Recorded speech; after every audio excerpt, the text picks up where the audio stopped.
Hello అండి. Welcome back to my channel Krishnaveni masala tiles. నేను మీ కృష్ణవేణి.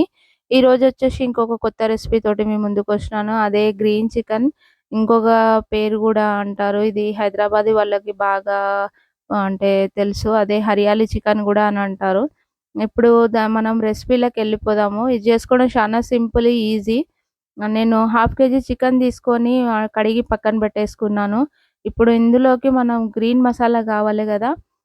దానికోసం నేను మిక్సీ జార్‌లకి ఒక 10-15 పచ్చిమిరపకాయలు, ఒక కప్పు కొత్తిమీర, పుదీనా, ఒకవేళ మీరు అల్లం వెల్లుల్లి పేస్టు అంటే వేయకుండా అల్లము, వెల్లుల్లి వేయాలనుకుంటే అట్లనే వేసుకోవచ్చు. గ్రైండ్ చేసుకోవచ్చు. పెరుగు కూడా ఏసుకోవచ్చు. కానీ నేను పెరుగు, అల్లం వెల్లుల్లి పేస్ట్ నేను వేస్తలేను. అంటే అల్లం వెల్లుల్లి పేస్ట్ నేను ఇప్పుడు చికెన్‌లో వేస్తాను గనుక నేను గ్రైండ్ చేస్తలేను. మీకు ఒకవేళ ఏసుకోవాలనుకుంటే మీరేసుకోవచ్చు. ఆప్షనల్ మాత్రమే. ఇప్పుడు నేను కడాయి తీసుకొని ఒక కప్పు ఆయిల్ తీసుకున్నాను. కొంచెం ఆయిల్ ఎక్కువనే పడుతుంది. ఎందుకంటే గ్రీన్ మసాలా గనుక కొంచెం వేగేకి. ఒక 2 ఉల్లిపాయలు సన్నగా కట్ చేసుకొని అవి ఎర్రగా వేగాలి. అంటే నేను వీడియోలో చూపించిన విధంగా వేగిన తర్వాత నీళ్ళన్నీ వంపేసుకుంటాం గదా! మనము చికెన్‌లోకెళ్ళి మొత్తము.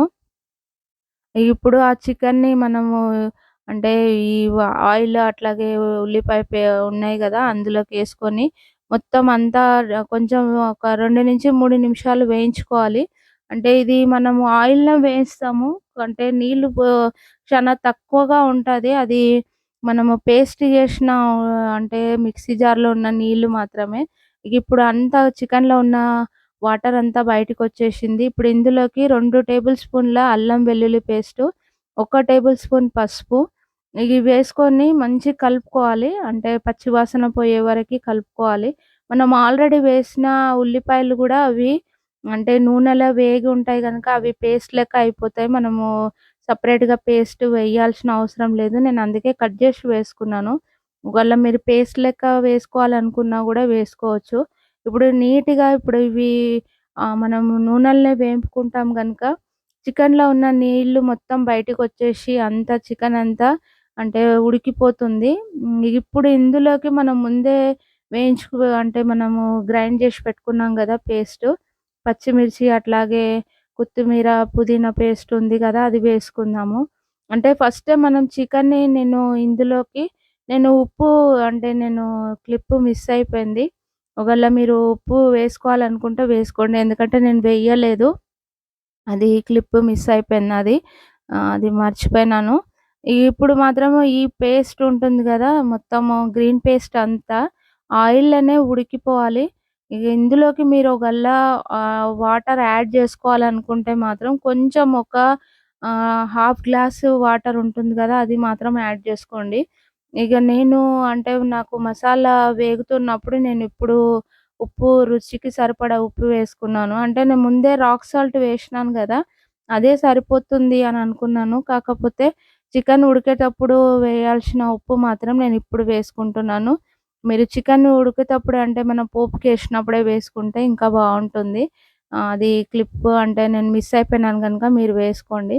ఇప్పుడు ఇది అంతా అంటే అడుగంటకుండా మీడియం టు లో ఫ్లేమ్‌లో మాత్రమే దీన్ని అంటే కలర్ చేంజ్ గాకుండా మూత పెడితే మాత్రం కలర్ చేంజ్ అయితుంది. అంటే మొత్తము బ్లాక్ అయిపోతుంది. నల్లగా అయిపోతుంది. అట్లా గాకుండా మూత లేకుండానే అంటే మనము లిడ్‌తోని మొత్తము కవర్ చేయకుండానే దీన్ని అంటే లో టు మీడియం ఫ్లేమ్‌లో పెట్టేసి మొత్తం వేయించుకోవాలి. ఇప్పుడు నేను చూపించిన విధంగా అంతా వేగిపోయింది. ఇందులోకి మనము ఒక half table spoon garam masala వేసుకుందాము. ఇప్పుడు ఇది మొత్తం అంటే మనం వేసుకున్న ఆయిలు, అట్లాగే గ్రీన్ మసాలా ఉంటుంది గదా! అది పర్ఫెక్ట్‌గా కుక్ అయితా ఉంది చికెన్‌తో పాటు.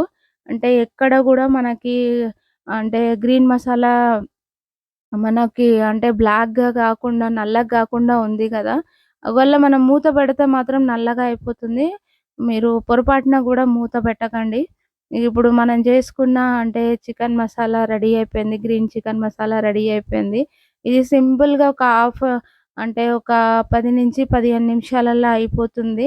మీరు చికెన్ ఎక్కువ తీసుకుంటే మీరు పుదీనా అంటే అట్లాగే పచ్చిమిర్చి పేస్ట్ ఉంటుంది గదా! అది కొంచెం ఎక్కువ తీసుకోండి.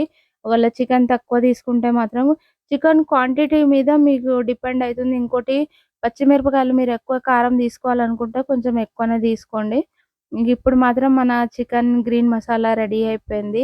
ఇప్పుడు ఒక సర్వింగ్ బౌల్‌లోకి తీసుకొని సర్వ్ చేసుకోవడమే. కాకపోతే దీంట్లోకి మాత్రం మీరు సర్వ్ చేసుకునే ముందు కొంచెం బటర్ ఉంటుంది గదా! బటర్ యేసుకుంటే ఇంకా బావుంటుంది.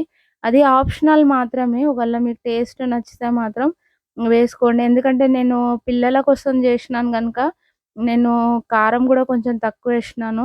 ఇది నాన్ అంటే చపాతీలకే గానీ, నాన్‌లకే గానీ అంటే షనా బావుంటుంది. ఒకసారి ట్రై చేయండి.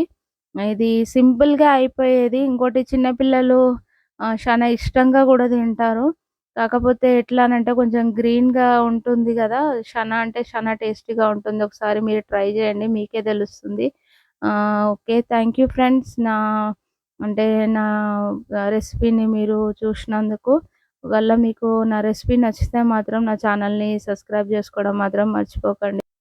Okay friends. ఇది అంటే నా రెసిపీ మీకు నచ్చితే మాత్రం కామెంట్ జేసి చెప్పండి. అట్లాగే మీరు ఎక్కడి నుంచి చూస్తా ఉన్నారని జెప్పేసి గూడా కామెంట్ జేయండి. మీ కామెంట్స్ నాకి మోటివేషన్‌గా ఉంటాయి. ఇంకా కొన్ని రెసిపీస్ చెయ్యాలన్నా అంటే మోటివేషన్ దొరుకుతుంది. ఓకే ఫ్రెండ్స్ ఉంటాను. ఇంకొక రెసిపీ తోటి మీ ముందుకొస్తాను. బాయ్.